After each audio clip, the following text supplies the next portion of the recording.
सामना ही नहीं करना चाहती हूँ मैं तो उसका। और आकाश बचपन से ही अपने जन्मदिन का इंतज़ार मेरे हाथों का बना आलमंड केक खाने के लिए ही करता है। न भेजती केक उसके पास तो मेरा दिल दुखता। सुनीता और दीपक का डॉक्टर बेटा आकाश लगभग 4 महीने से हॉस्पिटल के पास ही एक फ्लैट में रह रहा था। 1 साल हुआ था उसे डॉक्टर बने। हॉस्पिटल में उसकी नाइट ड्यूटी लग जाती थी तो घर से आने जाने में परेशानी होती थी, इसलिए ही उसने हॉस्पिटल के नज़दीक रहने का निर्णय किया। छुट्टी वाले दिन वह सुनीता और दीपक के पास आ जाता था, पर पिछले महीनों से उसका आना कम ही हो रहा था। लाली से हुआ प्रेम विवाह बेटे और माता पिता के बीच दीवार सा बन गया था। लाली और आकाश एक दूसरे को बचपन से ही जानते थे। सुनीता अपने बच्चों के स्कूल की छुट्टियों में गांव चली जाती थी। परिवार के नाम पर तो केवल दीपक के पिता ही थे गांव में, लेकिन बड़ी सी पुश्तैनी हवेली और दूर तक फैले लंबे चौड़े खेत बच्चों को आकर्षित करते थे। आकाश से उम्र में 4 साल बड़ी बेटी अंकिता तो स्कूल की छुट्टियां होते ही गांव जाने की जिद करने लगती थी। आकाश को भी वहां छुट्टियां बिताना अच्छा लगता था, पर लाली का साथ बिल्कुल पसंद नहीं आता था उसे। लाली के पिता गोपाल सिंह उसी गांव में सुनार थे। गांव के एक सरकारी विद्यालय में पढ़ रही लाली का अपने हम उम्र बच्चों के साथ खूब झगड़ा होता था।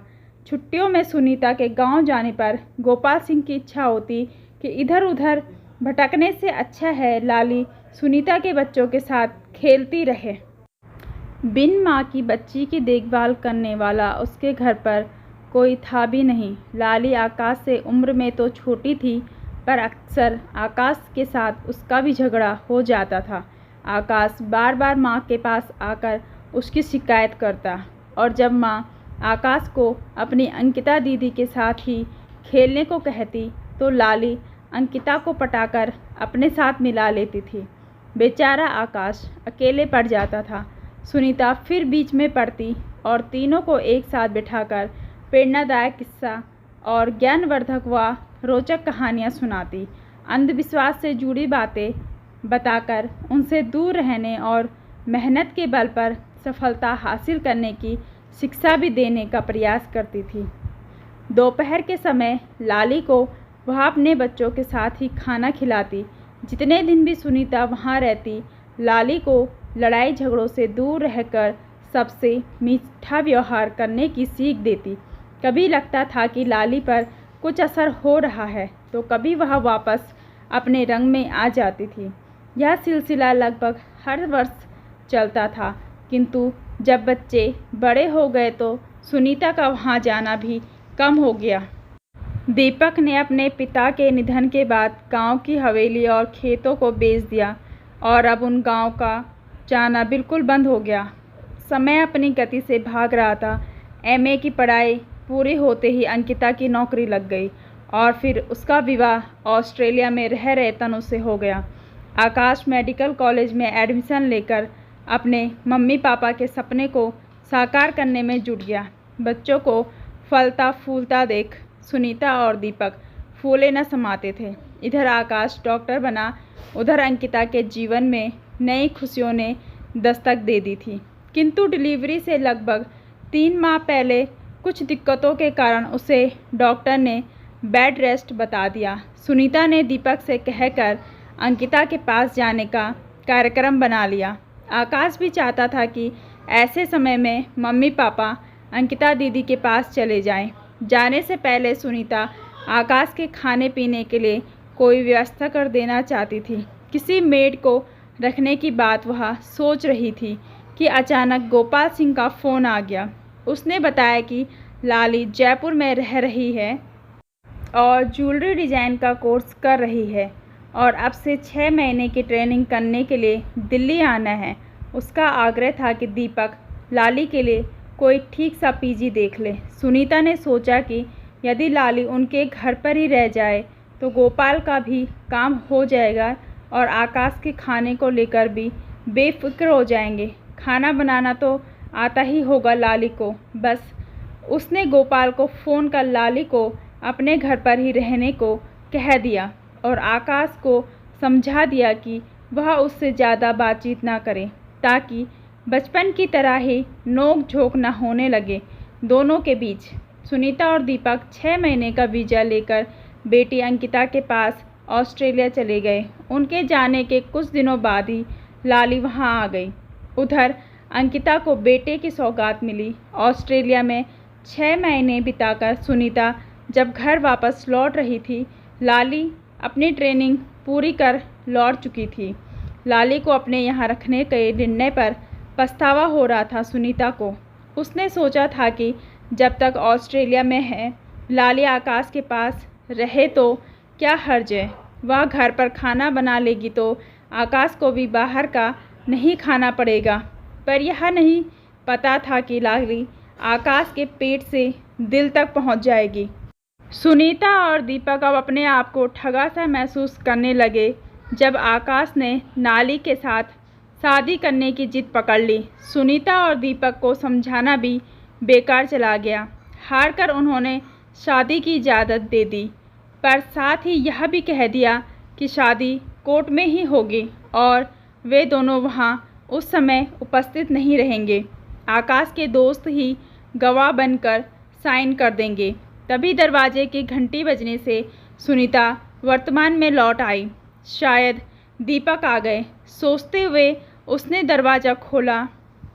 सामने के फ्लैट में रहने वाली निशा आई थी। सुनीता दी, आज तो आकाश का बर्थडे है ना, इस बार केक नहीं खिलाया आपने।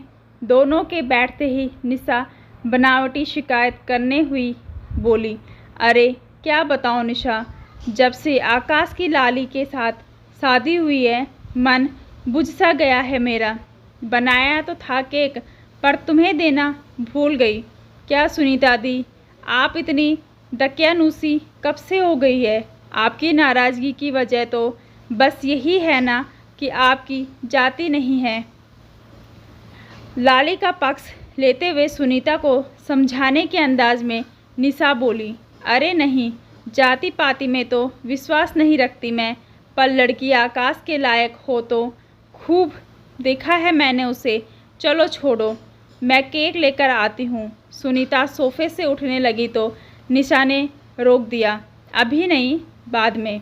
अभी तो मैं बाजार जा रही हूँ, बस यूँ ही मिलने आ गई थी आपसे। और केक ही क्यों, हम तो पार्टी लेंगे आकाश की शादी की। आकाश भी यही सपना संजोए बैठा है कि लाली से मिलने पर मैं उसे ज़रूर पसंद कर लूँगी और तब दे देंगे रिश्तेदारों व दोस्तों को रिसेप्शन। पर ऐसा कहाँ होने वाला है। आकाश को पसंद है तो उसकी बीवी बनकर वह लाली, ज़रूरी तो नहीं कि मैं उसे अपने घर की बहू मान लूँ। मुँह बनाकर सुनीता बोली, दी, मेरा एक अनुरोध है, आप एक बार मिल तो लो लाली से। आपके पीछे से जब यहाँ आई थी वो, तो 1-2 बार मुलाकात हुई थी उससे। लड़की तो बुरी नहीं है वाह। कुछ देर इस विषय पर बातचीत करने के बाद निशा वापस अपने घर चली गई। निशा के जाते ही सुनीता फिर से दीपक की देरी को लेकर चिंतित हो उठी। कई बार मन हुआ कि दीपक को फ़ोन कर ही जान ले देरी का कारण। उसने मोबाइल उठाया भी, पर कुछ सोचकर हाथ रुक गए। कहीं ऐसा ना हो कि अभी आकाश के घर पर ही बैठे हों, फिर मेरे कॉल करते ही आकाश को पकड़ा दे मोबाइल। जन्मदिन की मुबारकबाद तो मैंने दे दी ही सुबह उसे। अब दोबारा बात हुई तो ज़रूर कहेगा कि मम्मी आज तो कर ही लो बात लाली से। मैं कभी बहू नहीं मान सकती उसे। काली कलूटी, उलझे बालों की चोटी बनाए, लंबी सी फ्रॉक पहनकर गांव में सबसे लड़ती रहती थी। और लाली के विषय में सोचते हुए उसका मुंह कसेला हो गया। तभी मोबाइल बजने लगा। आकाश का फ़ोन था। हेलो मम्मी, आप पापा के ना पहुंचने से परेशान मत होना, उन्हें चक्कर आ गया था, हॉस्पिटल में ही मेरे साथ है। कुछ भी हो सकता था। दीपक ने सुनीता की ओर देखकर कहा, सचमुच लाली ने आज सारी स्थिति को झट से समझ लिया और आपकी जान बचा ली। मुझे तो विश्वास ही नहीं हो रहा है कि बचपन में जो लाली बस शैतानियाँ करना चाहती थी, वह अब इतनी समझदार हो गई है। सुनीता के शब्दों में इसने झलकने लगा था। मम्मी, ये सब आपकी वजह से ही हुआ है। लाली सुनीता की ओर देखकर बोली, अरे मेरी वजह से मतलब? सुनीता ने प्रश्न भरी दृष्टि से उसे निहारा। हाँ, आप तो जानती ही हैं, जब मैं बहुत छोटी थी तभी मेरी माँ चल बसी थी। बिन माँ की बच्ची को सही रास्ता दिखाने वाला कोई नहीं होता। बापू पूरी कोशिश करते थे मुझे एक बेहतर इंसान बनाने की, पर समय ही कहाँ होता था उनके पास मुझे देने के लिए। याद है ना, जब आप गांव आती थी, मैं आकाश से कितना लड़ाई झगड़ा करती थी, फिर भी आप हमें बिठाकर अच्छी अच्छी बातें बताया करती थी। आपने ही बापू से कहा था कि मेरी पढ़ाई जारी रखी जाए। बस जब शिक्षा का दामन थामा तो न जाने क्या क्या सीख लिया मैंने। फिर जब आप और पापा अंकिता दीदी के पास ऑस्ट्रेलिया गए हुए थे, तो यहाँ आकाश और मैं आपके बारे में खूब बातें किया करते थे। आकाश मुझे बताया करते थे कि आप कौन सा काम कैसे करते हैं, जीवन को लेकर आपका नज़रिया क्या है और रिश्तों का आपके लिए क्या महत्व है। आप संकट के समय भी हिम्मत न हार कर धीरज से काम लेती हैं, यह भी बताया मुझे आकाश ने। सच कहूँ तो वह सब जानने के बाद में मैंने ठान लिया कि मैं भी आप जैसी बनूंगी और बस जीवन के सही मार्ग पर चलना शुरू कर दिया। मैं इस रास्ते पर लगातार चलती रहूं और कभी भटक ना पाऊं, इसके लिए मुझे आपके साथ की ज़रूरत है। मेरा हाथ थाम लो मम्मी। सुनीता यह सुनकर भाव विभोर हो गई। लाली का मन कितना साफ है और मैं ना जाने क्या क्या तोहमत लगा रही थी उस पर। सोचकर सुनीता खुद शर्मिंदा हो रही थी। उसने आगे बढ़कर लाली को गले लगा लिया। लाली की आंखों से टप टप आंसू बहने लगे। अरे, आप दोनों के चेहरे लाल क्यों हो गए? मुस्कुराते हुए आकाश बोला। प्यार भरा मिलन जो हुआ है लाली और माँ का, भाई वाह। लाली और माँ से मिलकर ही तो लालिमा शब्द बना है न माँ। तो चमकने दो दोनों के चेहरे पर ये उज्जवल सी लालिमा। दीपक मुस्कुराते हुए पूरी तरह स्वस्थ लग रहे थे। घर के बाहर सूर्यास्त की लालिमा बिखरी हुई थी, तो घर के भीतर नए रिश्तों के उदय होने की लालिमा फैली थी।